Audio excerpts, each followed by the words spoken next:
ദേശാഭിമാനി മുഖപ്രസംഗം 2025 മെയ് 15. അർബുദത്തെ നേരിടാൻ കരുതലോടെ കേരളം.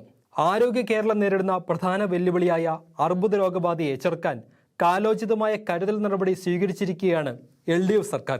രാജ്യത്ത് അർബുദ രോഗബാധ ഏറ്റവും കൂടുതലുള്ള സംസ്ഥാനങ്ങളിലൊന്നായ കേരളത്തിൽ രോഗപ്രതിരോധത്തിന് ആരോഗ്യവകുപ്പ് രൂപം നൽകിയ ജനകീയ ക്യാൻസർ ക്യാമ്പയിൻ ഫലപ്രദമായ മാറ്റത്തിന് വഴിതെളിക്കാൻ ഉതകുന്നതാണ്. രോഗം കണ്ടെത്താൻ വൈകിയതിനാൽ മതിയായ ചികിത്സ ലഭിക്കാതെ രോഗികൾ മരിക്കുന്ന സാഹചര്യം ഒഴിവാക്കുകയാണ് ആദ്യപടിയായി സ്വീകരിച്ച നടപടി.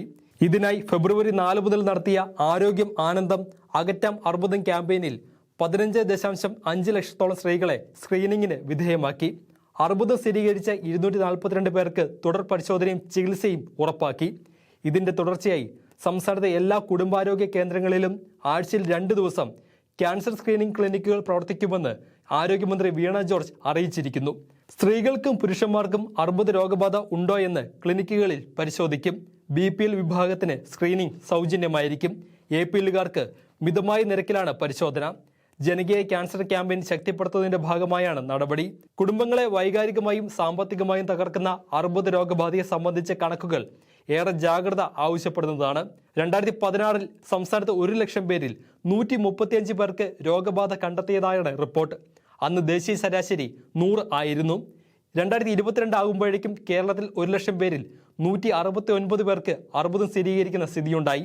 വർഷം തോറും സംസ്ഥാനത്ത് 35,000 പേർക്ക് പുതുതായി രോഗം ബാധിക്കുന്നു എന്നത് സാഹചര്യത്തിന്റെ ഗുരുതരാവസ്ഥ വ്യക്തമാക്കുന്നു. പുരുഷന്മാരിൽ ശ്വാസകോശത്തിലും വായിലും തൊണ്ടയിലുമാണ് അർബുദ രോഗബാധ കൂടുതലായി കണ്ടുവരുന്നത്. അതിൽ 50% പുകയിലയുടെയും മദ്യത്തിന്റെയും ഉപയോഗം കൊണ്ട് ഉണ്ടാകുന്നതാണെന്നും ഗവേഷണങ്ങൾ വ്യക്തമാക്കുന്നു. സ്ത്രീകളിൽ 30 മുതൽ 35% വരെ സ്തനാർബുദ ബാധിതരാണ്. തൈറോയ്ഡ്, ഓവറി ക്യാൻസർ ബാധിതരാണ് തൊട്ടുപിന്നിൽ. അർബുദബാധയിൽ ജീവിതശൈലിക്ക് വലിയ പങ്കുള്ളതായും ഗവേഷണങ്ങൾ സൂചിപ്പിക്കുന്നു. മദ്യം, പുകയില തുടങ്ങിയവയുടെ ഉപയോഗവും ഭക്ഷണത്തിലെ ക്രമമില്ലായ്മയും അമിതവണ്ണവും ശാരീരികാധ്വാനത്തിന്റെ കുറവും അർബുദത്തിന് വഴിവെക്കുമെന്നും പഠനങ്ങളുണ്ട്. സാമൂഹ്യ സാമ്പത്തിക പ്രശ്നങ്ങളാൽ ഉണ്ടാകുന്ന കടുത്ത സമ്മർദ്ദം മുതൽ പരിസ്ഥിതി മലിനീകരണം വരെയുള്ള നിരവധി കാരണങ്ങളും അർബുദത്തിന് പിന്നിലുണ്ട്. ആധുനികമായ എല്ലാ ചികിത്സാ മാർഗങ്ങളും പലപ്പോഴും അസുഖത്തിന് മുന്നിൽ പരാജയപ്പെടുന്നു എന്നതും മരണനിരക്ക് കൂടുതലാണെന്നതും ഗൗരവം വളർത്തുന്നു. രോഗം വരാതിരിക്കാനുള്ള മുൻകരുതലുകൾ സ്വീകരിക്കുകയും വന്നാൽ എത്രയും പെട്ടെന്ന് കണ്ടെത്തി ചികിത്സിക്കുകയുമാണ് പോംവഴി. അതിനായി സർക്കാർ രൂപം നൽകിയ ബോധവൽക്കരണ പദ്ധതിക്ക് ജനങ്ങളുടെ സഹകരണം അത്യന്താപേക്ഷിതമാണ്.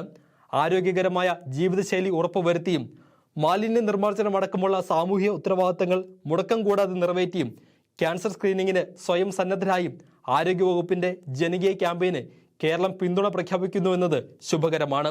എത്രത്തോളം മാരകമെങ്കിലും കേരളത്തിന്റെ ഇച്ഛാശക്തി അർബുദത്തിന് പ്രതിരോധം ശമിക്കുമെന്ന ശുഭസൂചന അത് നൽകുന്നു.